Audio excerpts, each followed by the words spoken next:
సనత్ నగర్లోని ఇండస్ట్రియల్ ఏరియాలో ఎమ్మెల్సీ నవీన్ రావు, ఎమ్మెల్యేలు ముఠా గోపాల్, కాలేరు వెంకటేష్లతో కలిసి పర్యటించిన తలసాని పరిశ్రమలకు చెందిన భూములను అతి తక్కువ ధరకే ధారాదత్తం చేసేందుకు కాంగ్రెస్ ప్రభుత్వం కుట్ర. 5 లక్షల కోట్ల భారీ కుంభకోణంకు తెరతీసిన రేవంత్ ప్రభుత్వం ప్రజా వ్యతిరేక విధానాలపై నిరంతరం ప్రభుత్వంలో నిలదీస్తాం. సనత్ నగర్లోనే 87.31 ఎకరాల పారిశ్రామిక భూములను ఎకరం 6.31 కోట్ల రూపాయల చొప్పున కట్టబెట్టడానికి కుట్ర. ఓపెన్ మార్కెట్లో ఎకరం ధర 43 నుండి 45 కోట్ల రూపాయలు పలుకుతుంది.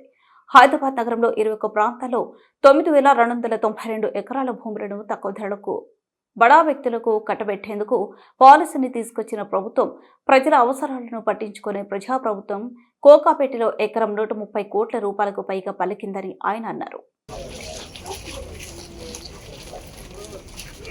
అన్న జరిగిట్రా అన్న నాటు ఉండకు ముందు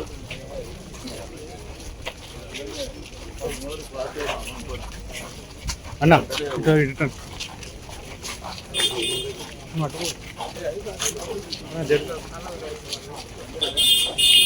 ఇటు జరగన నైట్ జరుగు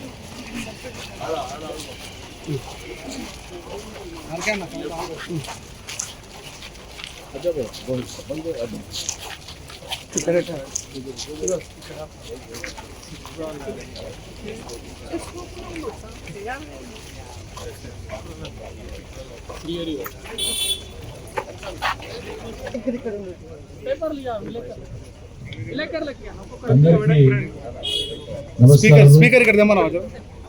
ఈనాడు మనం చూస్తున్నాము ప్రభుత్వంలోకి వచ్చిన తర్వాత పేద ప్రజానికాన్ని మర్చిపోయి పూర్తిగా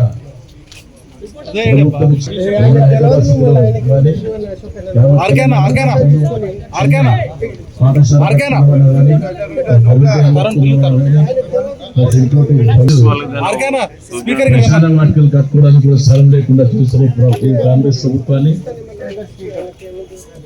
బొందబిడ్డ కేసీఆర్ గారి కాలంలో ఏ విధంగా అయితే ప్రభుత్వ భూమి ప్రదక్షిణ ఆనాటి ప్రభుత్వం బీఆర్ఎస్ పార్టీకి చూస్తూనే ఉన్నాము.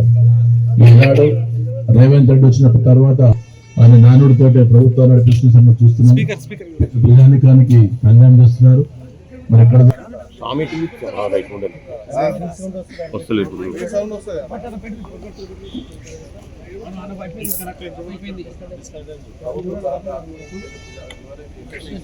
ప్రభుత్వం చేస్తున్న చూస్తూ వాళ్ళు దాన్ని అమ్ముకొని వాళ్ళ రియల్ ఎస్టేట్ వ్యాపారం చేసుకుంటూ వాళ్ళు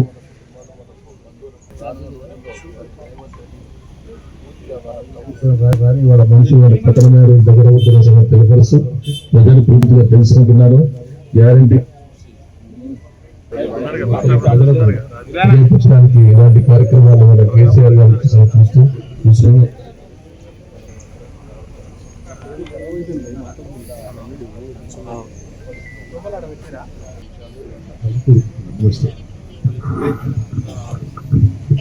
గౌరవ శాసనసభ్యులు కాలేరు వెంకటేష్ అందరికీ గౌరవ శాసనసభ్యులు ముఠా గోపాల్ గారికి, గౌరవ శాసనసభ్యులు కాలేరు వెంకటేష్ గారు, గౌరవ శాసన మండలి సభ్యులు నవీన్ రావు గారు, మా పార్టీ కార్పొరేటర్లు, మాజీ కార్పొరేటర్లు, మా నాయకులకు, కార్యకర్తలకు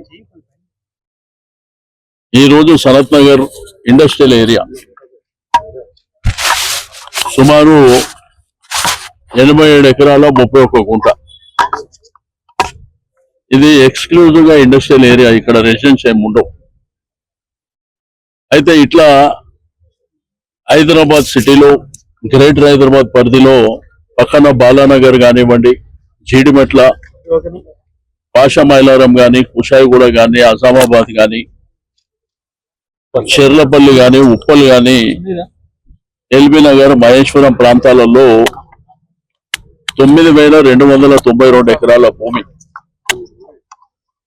ఇది ఒకప్పుడు ఇంత జనాభా లేనటువంటి సందర్భంలో ఇక్కడ ఇండస్ట్రియల్ జోన్స్ ఆ రోజు ప్రభుత్వాలు ఏర్పాటు చేసినాయి.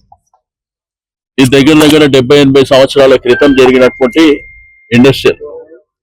ఆ రోజు ప్రభుత్వాలు ఆలోచన చేసినాయి, ఇండస్ట్రీ వస్తే ఎంప్లాయ్మెంట్ వస్తుంది, ప్రభుత్వానికి కూడా ట్యాక్స్లు వస్తాయి, ప్రజలకు ఇన్ఫ్రాస్ట్రక్చర్ కానివ్వండి ఫెసిలిటీస్ క్రియేట్ చేయాలన్న ఉద్దేశంతో మరి చేపట్టడం జరిగింది. కొన్నేమో ప్రభుత్వ స్థలాలు, కొంతనేమో ప్రైవేట్ వ్యక్తుల ద్వారా అక్వైర్ చేసినటువంటి స్థలాలు. కాలక్రమేణా 5 లక్షల జనాభా ఉండే హైదరాబాదు ఈ రోజు బాగా విస్తరించి మన ప్రాంత వాస్తవ్యులే కాకుండా ఇతర ప్రాంతాల నుంచి కూడా సెటిల్ అయినటువంటి సందర్భాలని మన కళ్ళారా చూసినాం. దగ్గర 1,50,00,000 జనాభా పెరిగిపోయింది గ్రేటర్ హైదరాబాద్ పరిధిలో. కానీ ఇప్పటికీ ఫెసిలిటీస్ కొంత ఇబ్బందికరమైనటువంటి పరిస్థితులు, వాటర్ కానివ్వండి, సివరేజ్ కానివ్వండి, స్టాప్ వాటర్ కానివ్వండి, ఎలక్ట్రిసిటీ కానివ్వండి, ఇవన్నీ ఇబ్బందులు జరుగుతున్నాయి. అయితే దీంట్లో ప్రధానంగా ఏంటంటే ప్రభుత్వం ఒక నూతన పాలసీ తీసుకొచ్చింది, హైదరాబాద్ ఇండస్ట్రియల్ ట్రాన్స్ఫార్మేషన్ పాలసీ అని తీసుకొచ్చింది. దీంట్లో పెద్ద దోపిడీ జరగబోతుంది. ఆ రోజుల్లో బీఆర్ఎస్ ప్రభుత్వం ఆలోచన చేసింది ఇండస్ట్రీస్ అన్ని అవుట్స్కట్స్ లో తీసుకుపోయి హైదరాబాద్ ప్రజలకు పొల్యూషన్ నుంచి కాపాడాలి, వాళ్ళకి ఇంకా ఫెసిలిటీస్ క్రియేట్ చేయాలి, ఒక పార్క్ కానివ్వండి, హాస్పిటల్, స్కూల్ కానివ్వండి, అంగన్వాడీస్ కానివ్వండి, గ్రేవ్ యార్డ్, బరేల్ గ్రౌండ్, హిందూ శ్మశాన వాటిక, కబ్రస్థాన్, ఇవన్నీ ఉండాలనేటువంటిది ఆ రోజు ప్రభుత్వం ఆలోచన చేసేది.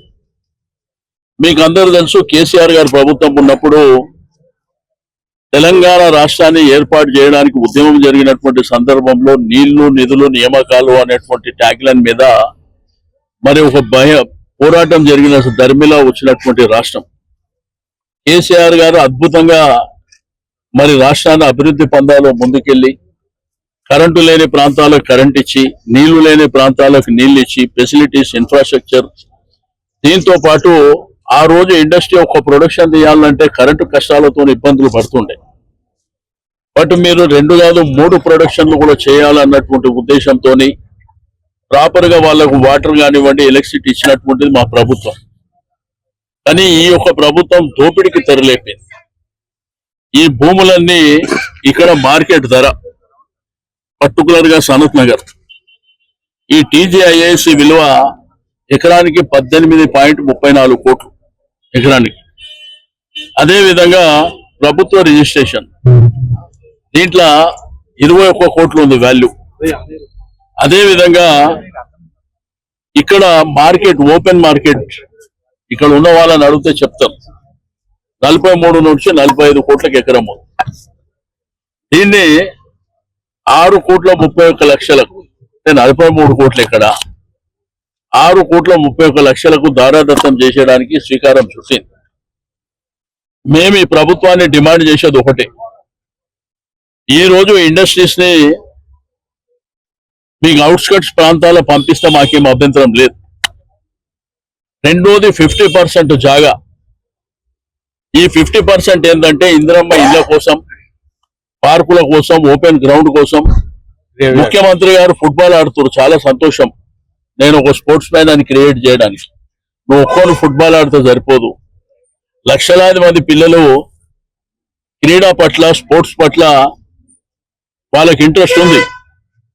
మరి ఆ పిల్లలకు గ్రౌండ్లు కావాలంటే ఈ 9,292 ఎకరాల నుంచి 50% ఇవ్వండి.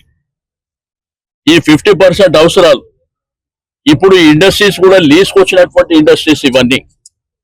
దీన్ని ఏం చేసిరంటే ఇప్పుడున్న మార్కెట్ వాల్యూకు అంటే 45 కోట్ల రూపాయలు ఉన్న ఎకరానికి ఇక్కడ 6 కోట్లకి ఇచ్చేసి, ఆ తర్వాత ఆయన ఇండస్ట్రీ తీసి రియల్ ఎస్టేట్ చేసుకోవచ్చు, కమర్షియల్ చేసుకోవచ్చు, ఆయన ఇష్టానుసారం భూమిని చేసుకోవచ్చు.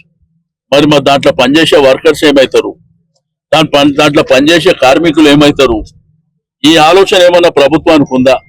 అయినా ఇంత హరీబరీగా జీవో ఇచ్చి మీరు 2 నెలల కాలం, 3 నెలల కాలంలో చేయాలనేటువంటి తొందర మీకేమొచ్చింది? మీరు ఒక పాలసీ తెచ్చినప్పుడు ప్రజల అవసరాలకు అనుగుణంగా ఉండాలి. ఈ రోజు గ్రేటర్ హైదరాబాద్ లో 1,50,00,000 మంది తెలంగాణ వాస్తవ్యులే కాకుండా ఇతర రాష్ట్రాలు, ఇతర దేశాల నుంచి కూడా నివాసం ఉంటారు. వాళ్ళ అవసరాలు ఏంది, వాళ్ళకి కావాల్సింది ఏంది? హాస్పిటల్ లేదు ప్రాపర్ గా, స్కూల్ బిల్డింగ్లు లేవు, అంగన్వాడీలు లేవు, పొందలగడ్డ లేదు, గ్రేవ్ యార్డ్ లేదు, బరెల్ గ్రౌండ్ లేదు. ఇంద్రమ్మ ఇండ్లు ఆ రోజు కేసీఆర్ గారు డబుల్ బెడ్రూమ్ ఇండ్లు హైదరాబాద్ నివసిస్తున్న వాళ్ళకి కట్టాలంటే అవుట్స్కట్స్ లో పోయి కట్టినాం మేము. కొల్లూరు గాని, మేడ్చల్ గాని, మహేశ్వరం గాని వేరే వేరే ప్రాంతాలలో పేదవాళ్ళ కోసం, హైదరాబాద్ లో నివాసం ఉంటున్న పేదవాళ్ళ కోసం మేము కట్టినాం ఇక్కడ జాగలేక. కానీ మీరు అప్పనంగా ఈ భూములను దారదత్తం చేయాలనేటువంటి దీని వెనుక ఎంత పెద్ద భారీ కుట్ర ఉంది, భారీ కుంభకోణం ఉందో ప్రజలందరికీ తెలుస్తుంది. మేం ప్రజల పక్షాన పోరాటం చేస్తున్నాం. ఈ 9,292 ఎకరాలు ఎంతమందికి ఉపయోగపడుతుంది? ఆ ఉన్న ఇండస్ట్రీ 200 మందికి ఉపయోగపడుతుంది. కానీ ఇక్కడ ఉన్న జనాభా ఎంత? 1,50,00,000 మందికి. ఇప్పుడు ఉన్న ఈ కంపెనీ తీసేసి ఇక్కడ రియల్ ఎస్టేట్ ఏదైతే అపార్ట్మెంట్స్ కడితే దాని ఫెసిలిటీస్ ఓడియాలి. ఇప్పటికే ఫెసిలిటీస్ లేవు, ఇన్ఫ్రాస్ట్రక్చర్ లేదు. నీకు ఇక్కడ వాటర్ కావాలి, కరెంటు కావాలి,